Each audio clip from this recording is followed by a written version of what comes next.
ಅಚ್ಚರಿಯ ಬೆಳವಣಿಗೆ ಅನ್ಸುತ್ತಾ ಅಥವಾ ನಿಮ್ಗೆ ಮಾಹಿತಿ ಇತ್ತ?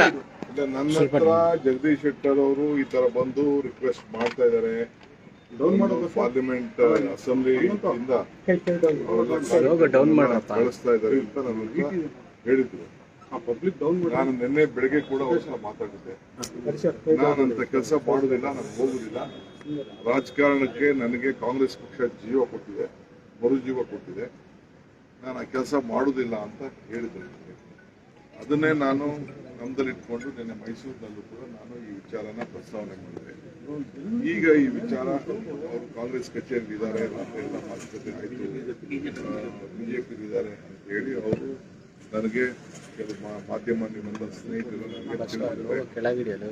ಸೊ ನಾವು ಕಾಂಗ್ರೆಸ್ ಪಕ್ಷ ಒಬ್ಬ ಸೀನಿಯರ್ ಲೀಡರ್ ಅಂತ ಹೇಳಿ ಗೌರವದಿಂದ ಅವರೇ ಹೇಳಿದ್ರು ನನಗೆ ಆ ಪಕ್ಷ ಒಳ್ಳೇದಲ್ಲ. ಮೊನ್ನೆ ಕೂಡ ಅನೇಕ ಸ್ಟೇಟ್ಮೆಂಟ್ಗಳನ್ನು ಅವರು ಕೂಡ ಕೊಟ್ಟಿದ್ದಾರೆ.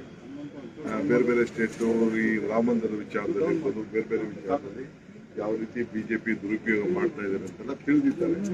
ಸೊ ಅವರು ಅಷ್ಟು ಸೀನಿಯರ್ ಲೀಡರ್ ಬಗ್ಗೆ ನಾವು ಕಾಂಗ್ರೆಸ್ ಪಕ್ಷ ವಿಶ್ವಾಸವನ್ನು ವ್ಯಕ್ತಪಡಿಸ್ತೇವೆ. ಈಗ ವಿಶ್ವಾಸಕ್ಕೆ ಧಕ್ಕೆ ಆಗ್ತಾ ಇದೆ ಅಂತೇಳಿ ನೀವೇ ತೋರಿಸ್ತಾ ಇದ್ದೀರಿ.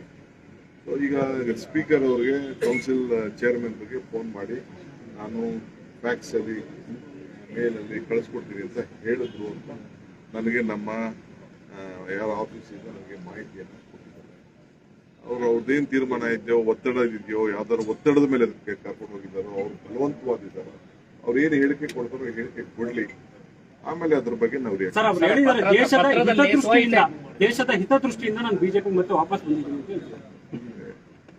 ಅವ್ರಿಗೆ ಸೀಟು ತಪ್ಪಿಸುವಾಗ ದೇಶದ ಹಿತ ಗೊತ್ತಿರಲಿಲ್ಲ. ಸೀಟು ತಪ್ಪಿಸುವಾಗ ಕಾಂಗ್ರೆಸ್ ಪಾರ್ಟಿ 5 ವರ್ಷದ MLC-ನ ಗೌರವದಿಂದ ಅವ್ರಿಗೆ ನಾಮಿನೇಷನ್ ಮಾಡಿದಾಗ ಕಾಂಗ್ರೆಸ್ ಹಿತ ದೇಶದ ಹಿತ ಗೊತ್ತಿರಲಿಲ್ಲ. ಅವ್ರು ಏನ್ ರಿಯಾಕ್ಟ್ ಮಾಡ್ತಾರೆ ನೋಡ್ಬಿಟ್ಟು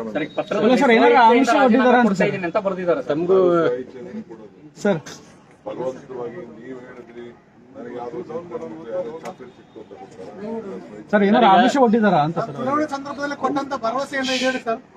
ಅವ್ರು ಹೇಳ್ಬೇಕಲ್ಲ, ಅವರು ಹೇಳ್ಬೇಕು ಅವ್ರು ಏನು ಆಮಿಷ ಕೊಟ್ಟಿದಾರ, ಏನ್ ಕೊಟ್ಟಿದಾರ ಅಂತ ಹೇಳ್ಬೇಕು. ನಾವೇನು ಅವ್ರಿಗೆ ಬಹಳ ಗೌರವದಿಂದ ಕಾಂಗ್ರೆಸ್ ಪಕ್ಷ ಅವ್ರನ್ನ ನಡೆಸ್ಕೊಂಡಿದೆ, ಇಷ್ಟು ಮಾತ್ರ ಎಲ್ಲರಿಗೂ ನನಗೂ ಒಂದು ಆತ್ಮಸಾಕ್ಷಿ ಇರ್ತದೆ. ಅವರು ಜಗದೀಶ್ ಶೆಟ್ಟರ್ ಯಾಕಂದ್ರೆ ಕಾಂಗ್ರೆಸ್ ಅವಮಾನ ಆಗಿದೆ ಅಂತ ಅನ್ನುವಂತ ಮಾತನ್ನ ಪದೇ ಪದೇ ಅವ್ರು ಹೇಳ್ತಾ ಇದ್ರು. ಕಾಂಗ್ರೆಸ್ ಪಾರ್ಟಿ ನಡೆಯುವಂತ ಸಿಸ್ಟಮೇ ಬೇರೆ, ಬಿಜೆಪಿ ನಡೆಯುವಂತ ಸಿಸ್ಟಮ್. ನಾನು ಈಗ ಮಾತಾಡಲ್ಲ, ಲೆಟ್ ಮೀ ನನಗೆ ಇವತ್ತವರೆಗೂ ನನಗೆ ರೆಸಿಗ್ನೇಷನ್ ತಲುಪಿಲ್ಲ. ಕಾಂಗ್ರೆಸ್ ಅಧ್ಯಕ್ಷರಾಗಿ ರೆಸಿಗ್ನೇಷನ್ ತಲುಪಿಲ್ಲ. ನಾನು ಕಾಂಗ್ರೆಸ್ ಅಧ್ಯಕ್ಷರಾಗಿ ಬಿ ಫಾರ್ಮ್ ಅವ್ರಿಗೆ ಕೊಟ್ಟಿದ್ದೆ. ನನಗೆ ಈ ಗಳಿಕೆ ನನಗೆ ಕಾಂಗ್ರೆಸ್ ಕಚೇರಿಲೇ ನನಗೆ ರೆಸಿಗ್ನೇಷನ್ ಇನ್ನ ತಲುಪಿಲ್ಲ. ಇಮೇಲ್ ಅಲ್ಲಿ ಕಳಿಸಿದೀವಿ ಅಂತ ಹೇಳಿ ನನಗಿನ್ನ ಬಂದಿಲ್ಲ. ಸಂಘ ಪರಿವಾರ ನಾಯಕರು ನಿಮ್ಮ ಪ್ರಕಾರ ಅವರು ನಿಯಮ ಬಾಹಿರವಾಗಿ ಪಕ್ಷ ಸೇರ್ಪಡೆ ಆಗಿದ್ದಾರೆ. ಹಾಗಾದ್ರೆ ಈಗ ಬೇಡ, ಈಗ ನಾನು ಈಗ ಯಾಕೆ ಮಾತಾಡ್ಲಿ, ನಾನು ಆಮೇಲೆ ಮಾತಾಡ್ತೀನಿ. ಸರ್, ಈಗ ಅವರು ಸಂಘ ಪರಿವಾರದ ನಾಯಕರು ಸರ್, ವಿಶ್ವಾಸಕ್ಕೆ ಅರ್ಹರಲ್ಲ ಅಂತಾನೆ ಸಂಘ ಪರಿವಾರದಿಂದ ಬಂದಂತವ್ರು. ಯಾಕೆ ನೀವು ಎಲ್ಲರ ಮೇಲೂ ನೀವು ಈ ತರ ಮಾತಾಡ್ತೀರಾ? ಈ ಸಂಘ ಅವ್ರ ಡ್ಯೂಟಿ, ಸಂಘದವ್ರು ಅವ್ರ ಸಂಘದವ್ರು ಕೆಲಸ ಮಾಡ್ತಾರೆ.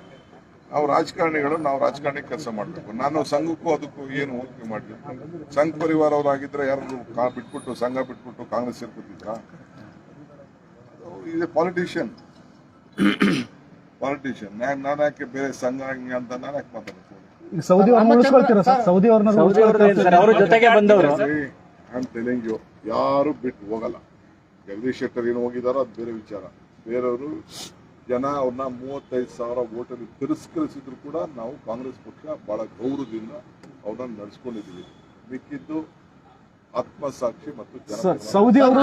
ಈ ವಿಡಿಯೋ ನಿಮಗೆ ಇಷ್ಟವಾದಲ್ಲಿ ಲೈಕ್ ಮಾಡಿ, ಶೇರ್ ಮಾಡಿ, ಸಬ್ಸ್ಕ್ರೈಬ್ ಮಾಡಿ.